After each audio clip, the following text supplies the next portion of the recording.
Akka maltan dhaggeeffattoota keenya sagantaan BBC Afaan Oromoo magaalaa Naayiroobii irraa kallattiin darbu eegaleera. Sagantaa irraa kan isiniif dhiyeessu ana Firaafoolii Dhugaasaadha. Sagantaa keenya irraa keessatti eegdonni isaa hojii irraa kaafamuu isaanii irratti Jawar Mohammed maal jedha?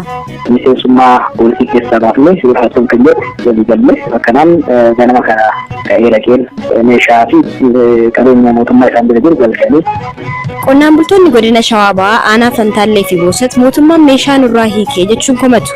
Meeshaan guuramaa jira gammas meeshaan ayyamas qabaatu ayyamas qabaachuu baate meeshaa waraanaa ta'ee manuma jiranii too baasa mana namaa ibin mana namaa cabsaa ayyamani murtillee hin qaban. Akkasumas qonnaan bulaa Iluu Abbaa Booraa Gafarsa madaqseen dubbisnee jirra. Odeessaalee gaggabaaboo of biraa qabna hanga xumuraatti nu faana tura.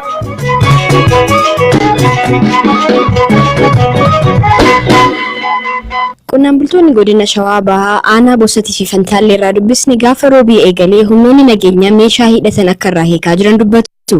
Gandoonni qonnaan bultoonni kun jiraatan naannoo Amaaraa karaa godina Shawaa Kaabaa kan daangeessu yoo ta'u irra deddeebiin rakkoon nageenyaa bakka itti uumamudha. Kaan hundarraa akka hiikamu kaan immoo kanneen seera qabeessa hin taane qofaarraa hiikamaa jira jechuun dubbatu. Meeshaa naannoo gandaatitti dhufanii walla meeshaa saddeetii nurraa jiran meeshaa saddeet fudhatanii milishaa fi warra diinsadhaa wal keessa meeshaa dubbatamee nurra. Qaama mootummaati odeeffannoo yaadaa ramadamee jaanii gaafannee gandaan kana dindiitti beekna seenanii beekata sagantaa jaanii meeshaa jiran. Seera kanarraa mandara suuraa tokko irraa fudhachaa jiranii deemii jagaffaa jama achirraa fudhatanii reetti mana keenya tuutii jaamman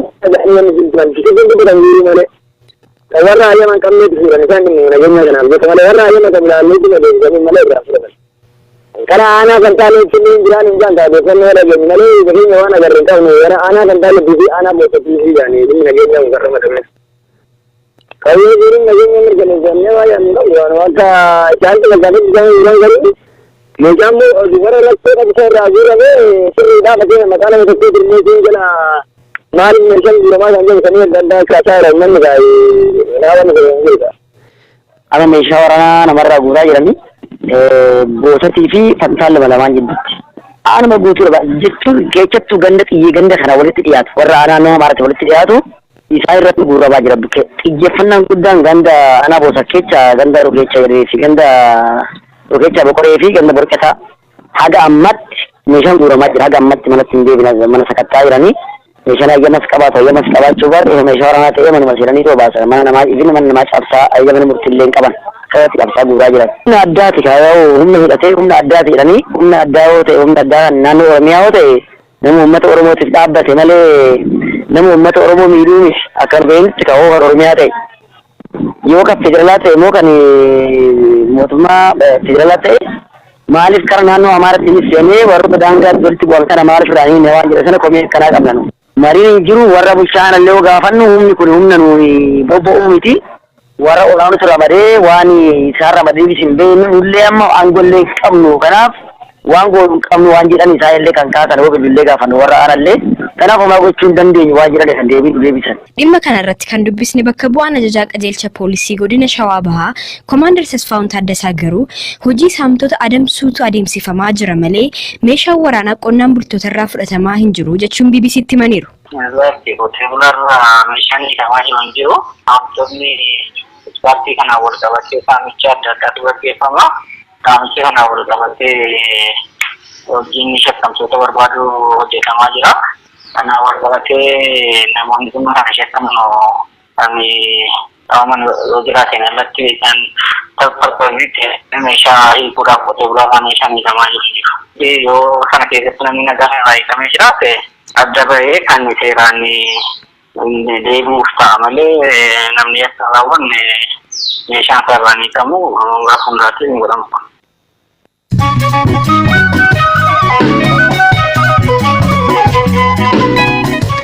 BBC Afaan Oromooti kan hordofaa jirtan dhaggeeffattoota keenya oduu gaggabaaboon isinitti himaa ani hirphaa gammachuu ta'e. Imaltoonni Chaayinaa irraa gara Itoophiyaa imalanii fi koronaa vaayirasiin qabamuun shakkaman qofaatti adda baanii hordofamaa jiraachuu Inistituutiin Eegumsa Fayyaa Hawaasaa Itoophiyaa beeksise. Kanaan duras shakkamtoonni 8 qorannoon booda dhukkubicha irraa bilisa akka ta'an ibsamuusaa ni yaadatama. Oduu wal fakkaatuun barattoonni lammiilee Itoophiyaa ta'anii fi biyya Chaayinaa magaalaa Wuhan jiraatan mootummaan Itoophiyaa biyyatti nu haa deebisu jechuun gaafataniiru. Itoophiyaa fi Jibuutiin miseensa mana maree nageenyaa tasgabbii gamtaa Afrikaa ta'uudhaan filataman. Miidiyaaleen biyya keessaa akka gabaasanitti biyyoonni lamaan waggoota lamaan dhufaniif miseensa mana maree kana akka ta'an ibsameera. Lammiileen Itoophiyaa godaansa seeraan alaatiin Afrikaa kibbaa osoo imalanii Taanzaaniyaa keessatti hidhamanii turan keessaayis namoonni 75 boru Finfinnee ga'u jechuun imbaasiin Itoophiyaa achi jiru ibseera. Kanaan duras imbaasichi lammiileen Itoophiyaa 1,500tti siqan mana hidhaa biyyattii keessa akka jiran ibseera. Oomaan hawaannisaa baha Afrikaatti babal'ate to'achuudhaaf doolaarri miiliyoona 76 yookiin immoo birriin biiliyoona 2.4 ol akka barbaachisu dhaabbanni nyaataa fi qonnaa idil-addunyaa beeksiseera. Ibsiin dhaabbaticha yeroodhaan akka gabaasetti baha Afrikaatti hawaannisni midhaan heektaara 10,000 irra jiru irratti miidhaa akka geessee fi lammiilee miiliyoona 30 ol irrattis yaaddoo uumuu ibsee jira. Oduun sa'aatii kanaaf qabadhe isaan kana turan.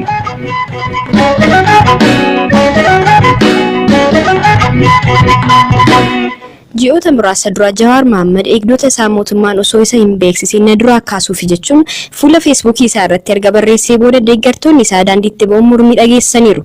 Mormiin kun gara hokkoraatti jijjiiramee magaalota Oromiyaa garaagaraatti lammiileen 86 lubbuu dhabaniiru. Dhimma kanaaf Jawar Mohammed mootummaa yeroo himatu mootummaan ammoo ajaja akkanaa hin kennine jechuun ibsuun isaa ni yaadatama. Kaleessa galgala miidiyaan OBN poolisii federaalaa madda godhachuun mootummaan eegdota Jawar Mohammed kaasuu isaa gabaasee ture. Gabaasni kun poolisiin federaalaa dhaabbilee morkattoota siyaasaa kamiifuu eegumsa akka hin kennine beeksisuu isaa hima. Dhimma kanarratti ammayyuu taanaan obbo Jawar Mohammediin dubbiseera.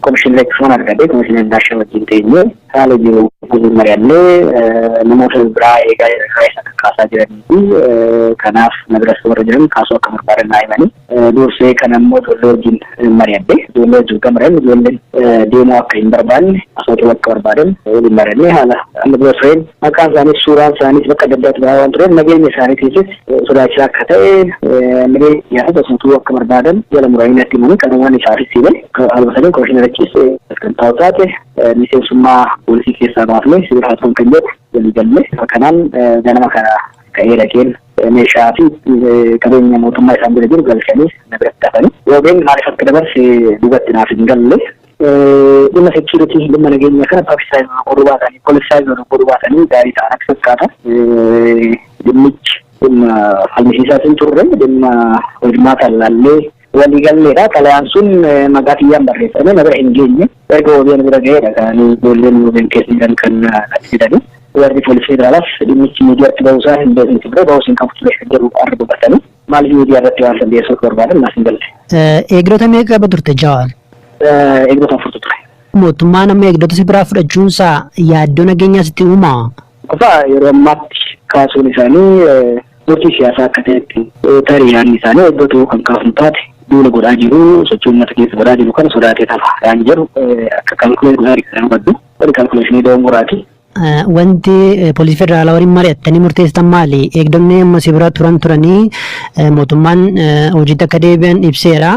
Hireen isaanii maal ta'a? Wanni walii galtanii jira?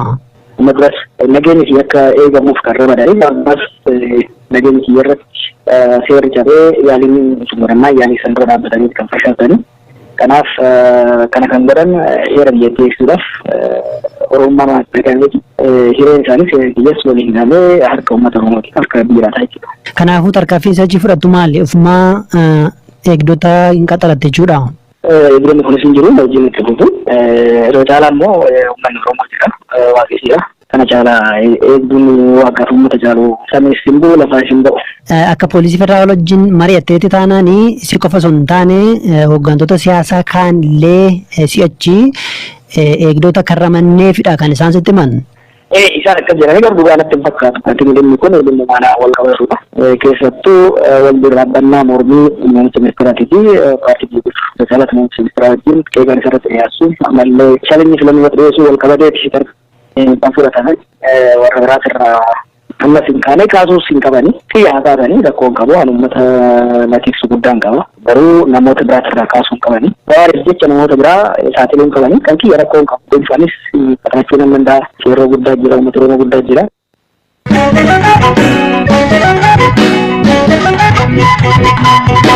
Odeessa keenya sadhumaan dargaggoo Gafarsa Madaksee dubbisneerra. Dargaggoon gana 27 Gaashaw Dammallaash godina Iluu Abbaa Booraa aanaa Daarimuu ganda Abuunaa Galii keessatti qonnaan bulaadha. Akka lakkoofsa Itoophiyaa bara 2008 keessa ilmoo Gafarsaa lagatti raaree keessatti kufte tokko argee garaa jabaatee bira darbuu waan dadhabeef Gafarsa kana gara manaatti geessuun kunuunsuu eegale.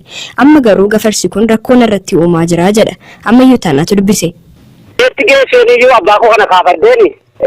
Akeekinyootti kaa'ee fudhee galee utuun sa'a tokko hoosisuu waan adda addaatti kennu bakka madaqe. Gaafa madaquu bakka guddatee. Maal gootee guddifte kana yeroo guddistu maal siifaa godhuuf guddifteeti? Waa hundatti kennee waan inni adda hunda isaatti kennee guddise. Buddeena waan inni adda hunda isaa dhaan kenne soogiddaa damma mataa isaallee kenneedhaaf. Yeroo kana guddiftu kana maal siifaa godhuufi? Maal sida wanta disii tokko uumuuni. Itoophiyaan ittiin guddate maqaa dhaabu harki agalweedheessan guddise kaaggosan. Amma gaa erga guddisoo eegaltee waggaa 4 ta'eera. Eessa oola Gafarsi kun? Kunoo hidhamee oola. Waggaa 4 guutuu moo? Waggaa 4 guutuu miti kunoo iddumani nama nyaatee horii nyaachuu caccabsuu jalqabee ni deemal. Isa duroo eenyu horii wajjin oolaa? Horii wajjin oola isa dura isaan duratti. Innati jalqaba guddisuudhaaf fudhatte garuu amma rakkoo keessa na galcha jettee yaaddu? Rakkoo keessa na galcheera malee. Anuma ijoon nyaatee ture bakka achiin amma deebi'ee na dhiiseera namatti darbe nama horii warra kaanitti darbe. Gafarsatti laga buustanii Gafarsatti naquuf hin yaadne isin? Geessee iyyuu bakka isaatti gad dhiiseera na duukaa gale mal. Lidee na duukaa gale. Maaliifi? Hin beekaanni bakka gatii malee keetika. Amma gaa maal gochuu yaadde Gafarsa kana? Mootummaatti iyyattee beektaa kana dura? Warra godinaati gaafaddeera warra bosonaa warra qabsirbaataa gaafaddeera. Maal siin jedhan? Ifaamee dhugaa ummaan nageenya bakka kunoo amma yoo nama dhawtuun gaafaddu tala yaa geessu kunoo amma kan yoo nagayeera kaa ummaa deebinee hin deebisne. Bakka irratti dhufanii ilaalanii fi inni gaafatanii magdeemu malee gaaffiin kana ammayyuu amma irra geenye bakka amma dheengaddan nama harkaa nyaate bakka baay'ee guddate amma. Aha nama harkaa nyaate? Nama harkaa nyaate. Ati camaduuf hin yaadne?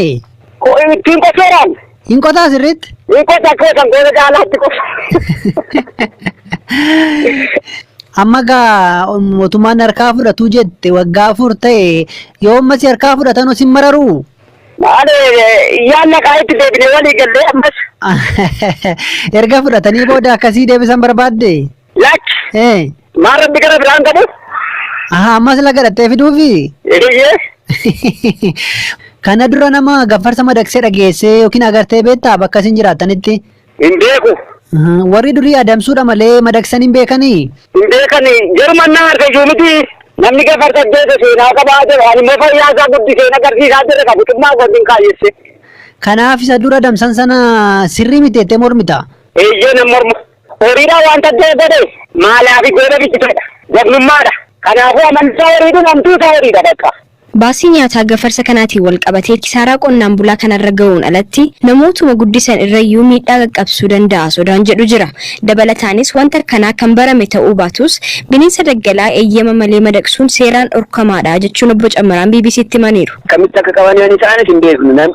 Duraan dhoksaadhaan madaqsanii tursiisaniiti amma guddatee of beekee ni ta'ee waa'illee isaa agarsiise. Kanarraa ka'anis jarri kan eeyyatan malee dura dhoksaanii mataan malee waan baratame miti seeraanis eeyyamamaa miti. Namni kamiyyuu eeyyama qabaatu malee waan akkasii hojjechuu qabu kan jedhu seera biyyaatti tumamee jira.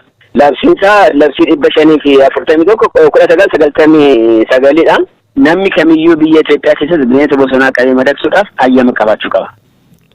Dhaggeeffattoota keenya sagantaa har'aaf qopheessine kanumaan xumurreerra. Odeessaalee keenya har'aa marsariitii keenya www.bbcafaanoromoo.com irraa argachuu dandeessu. Sagantaa keenya har'aa kan qopheesse ammayyuu taana kan duraan duubaan isiniif dhiyeesse immoo ana Firaafolii Dhugaasaadha. Sanbataaf dilbata gaarii qabaadhaa. Halkan gaarii.